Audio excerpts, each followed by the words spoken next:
ગુજરાતમાં સ્થાનિક સ્વરાજની ચૂંટણી પહેલા ચૈતર વસાવા ખૂબ જ સક્રિય જોવા મળી રહ્યા છે. હવે ચૈતર વસાવાએ માંગરોળ ખાતે ભાજપ અને કોંગ્રેસમાં મસ્ત મોટું ગાબડું પાડ્યું છે, જેની વિગતે ચર્ચા કરીશું. નમસ્કાર, હું છું પ્રથમ મોદી, આપ જોઈ રહ્યા છો નિર્ભય ન્યૂઝ. જૂનાગઢના માંગરોળમાં આપની ગુજરાત જોડો જનસભામાં ધારાસભ્ય ચૈતર વસાવાએ 500 થી વધુ ભાજપ અને કોંગ્રેસના આગેવાનો અને કાર્યકર્તાઓને આપમાં જોડાયા. ચૈતર વસાવાએ કહ્યું કે ગુજરાત સરકાર નહીં પણ ગુજરાતમાં સર્કસ ચાલી રહ્યું છે. ગાંધીનગરમાં એસી ચેમ્બરમાં બેઠેલા અધિકારીઓ આજે સરકાર ચલાવે છે. દેશના વિકાસમાં હંમેશા યોગદાન આપનાર આદિવાસી સમાજ આજે છિન્ન ભિન્ન થઈ ગયો છે. આદિવાસી સમાજ આજે શિક્ષકો, શાળાઓ, ડોક્ટરો અને રોજગારી માટે રોડ પર ઉતરી રહ્યો છે. જીએમડીસીના નામે આદિવાસી વિસ્તારમાં ગામડાઓ ખાલી કરાવવામાં આવી રહ્યા છે, જેવું ચૈતર વસાવા કહી રહ્યા છે. સાંભળીએ તેમણે વધુમાં શું કહ્યું. તમારે કહેવું પડે, અમને ખૂબ ડરાવવામાં આવે છે, પોલીસ દ્વારા ડરાવવામાં આવે છે, એમના નેતાઓ દ્વારા ડરાવવામાં આવે છે, એમના કલેક્ટર જેવા અધિકારીઓ દ્વારા ડરાવવામાં આવે છે, ધમકાવવામાં આવે છે, કહેવામાં આવે છે કે ભાઈ તમે કેમ બોલો છો, સાનામાના બેસી રહ્યો. શું આદિવાસીઓ માટે બોલવું એ મારો ગુનો છે? અમારા બાળકો માટે શિક્ષકોની માંગણી કરવી મારો ગુનો છે? અમારા યુવાનો માટે પોસ્ટ મેટ્રિક શિષ્યવૃત્તિની માંગ કરીએ એ અમારો ગુનો છે? અમારા લોકો જંગલ જમીન ખેડે એના માટે અમે સનતની માંગણી કરીએ, શું અમારો ગુનો છે? અમારા લોકોની જમીનો રોડમાં જાય એના માટે લડીએ, અમારો ગુનો છે? અમારા છોકરાઓને કંપનીઓમાં હેરાનગતિ થાય એના માટે લડીએ, એના માટે શું ગુનો છે? ત્યારે સાથીઓ, આ સરકારની નીતિઓ તમે જોઈ લો. તમારા આશીર્વાદથી હું 80 દિવસ બાદ માંડ છૂટીને બહાર આવ્યો.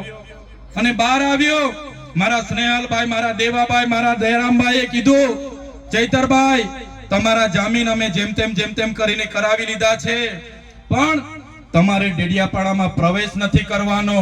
હવે તમે વિચાર કરો, ડેડિયાપાડાની જનતાએ 1 લાખથી પણ વધારે મત આપીને મને ધારાસભ્ય બનાવ્યો. ડેડિયાપાડામાં મારું કાર્યાલય છે, ડેડિયાપાડામાં મારું ગામ છે, મારું ઘર છે, મારો પરિવાર છે, પણ આ ભારતીય જનતા પાર્ટીના નેતાઓ, આ ભારતીય જનતા પાર્ટીની પોલીસ આજે મારા ડેડિયાપાડા મત વિસ્તારમાં મને જવા નથી દેતી. હું ડેડિયાપાડા મત વિસ્તારમાં પગ મૂકું એટલે મારે ફરી વડોદરા જેલમાં જવું પડે. પણ એ લોકો કહેવા માંગે છે હું રાજપીપળા રહીને લોકોના કામ કરું. ત્યારે અમારા સાંસદ મને ધમકી આપે કે આ ભાઈને આદિવાસી વિસ્તારમાંથી કાઢી મૂકો, આ ભાઈને ગુજરાતની બહાર તડી પાર કરો. ત્યારે અહીંના ધારાસભ્ય, અમારા સાંસદ, એમના હરસંઘવી, એમના ભૂપેન્દ્ર પટેલને, એમની પોલીસને, એમના નેતાઓને આ મંચ પરથી કહેવા માંગુ છું, તમે ચૈતર વસાવાને ડેડિયાપાડાથી કાઢી મૂકશો, તમે ચૈતર વસાવાને નર્મદા જિલ્લામાંથી કાઢી મૂકશો, તમે ચૈતર વસાવાને ગુજરાતમાં કાઢી મૂકશો, પણ ચૈતર વસાવા અમારા લોકોના દિલોમાં રહી છે, ત્યાંથી ક્યારે નથી કાઢી શકતા. ત્યારે સાથીઓ, અમે લડીએ છીએ. અમે કોઈના બાપથી ડરતા નથી, અમે હરસંઘવીની પોલીસથી ડરતા નથી. અને કહેવા માંગીએ છીએ અમારો પણ સમય આવશે, અને જે દિવસે અમારી જનતાનો સમય આવશે એ દિવસે આ ભાજપ વાળાના અમે છોતરા કાઢી નાખવાના છે. આ ભાજપની સરકાર અધિકારીઓના બળે રાજ કરે છે, પોલીસના બળે અમારા લોકોને હેરાન કરે છે. પણ મારા યુવાનોને આહવાન કરું છું, હવે બહુ થઈ ગયું જુલમ, હવે બહુ થઈ ગયો અત્યાચાર. આમ આદમી પાર્ટી અને ચૈતર વસાવા તમને નેતૃત્વ પૂરું પાડવા માટે આવ્યા છે. તૈયાર થઈ જાઓ, તાલુકા પંચાયત લડો, જિલ્લા પંચાયત લડો, આવનારી વિધાનસભા લડો, અને વિધાનસભામાં પહોંચીને બાબા સાહેબના સંવિધાનની વાત કરો અને આદિવાસીઓના અધિકારની વાત કરો. અને આવનારા દિવસોમાં જે પણ સામંતશાહી, નારંગી ગેંગ અને આરએસએસ ના લોકો આપણા લોકોનો જે વોટ તરીકે, મતદાન તરીકે ઉપયોગ કરે છે, એ લોકોને અહીંથી સત્તામાંથી મૂળિયા ઉખેડીને આપણે બધા ફેંકી દેવા પડે. સાથીઓ, બાબા સાહેબે કીધું છે, જે બાબા સાહેબે સંવિધાન બનાવ્યું એમને પણ પોતાની નીચી જાતિના લીધે ભણવા દેવામાં ના આવ્યા, એમને સ્કૂલની બહાર કાઢી મૂકવામાં આવતા. એ પોતાની માતાને પૂછતા, માં મને કેમ ભણવા દેવામાં નથી આવતા, શિક્ષણનો અધિકાર મારો પણ છે. ત્યારે એમના માતા કહેતા, બેટા આપણે નીચી જાતિમાં આવીએ છીએ, અને નીચી જાતિમાં આવીએ એટલે આપણે ભણવાનો અધિકાર નથી, શૂદ્રને બોલવાનો અધિકાર નથી.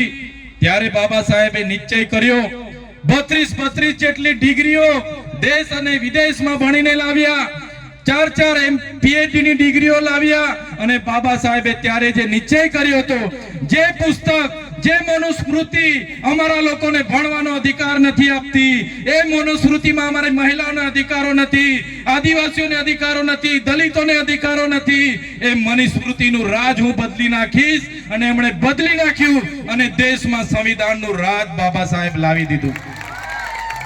આજે દેશનું સંવિધાન આપણને બધાને સાર્વભૌમત્વની ભાવના સાથે આપે છે. લોકશાહી, પ્રજાસત્તાક, સમાજવાદ આપણું બંધારણ આ દેશને પૂરું પાડ્યું. સાથે સાથે બંધારણની જોગવાઈ, એ ચાહે મુસ્લિમ હોય, હિન્દુ હોય, ઈસાઈ હોય કે ખ્રિસ્તી હોય, બધા લોકો માટે સમાન અધિકારો, ન્યાય, સ્વતંત્રતા, બંધુતા, વ્યક્તિત્વનું ગૌરવ, રાષ્ટ્રની ભાવના, રાષ્ટ્રની અખંડતા આપણું બંધારણ આપ્યું. ત્યારે મારા સાથીઓને વિનંતી કરું છું કે આવનારા દિવસોમાં જે પણ ચૂંટણી આવવાની છે, સંવિધાનિક રીતે તમારા અધિકારો છે, બાબા સાહેબ અને જયપાલસિંહ મુંડાએ આપેલા આપણા અધિકારો છે, ત્યારે આ અધિકારોને સાચવવા માટે માત્ર સમાજના આગેવાન તરીકે નહીં, પણ રાજકીય આગેવાન પણ તમારે બનવું પડશે.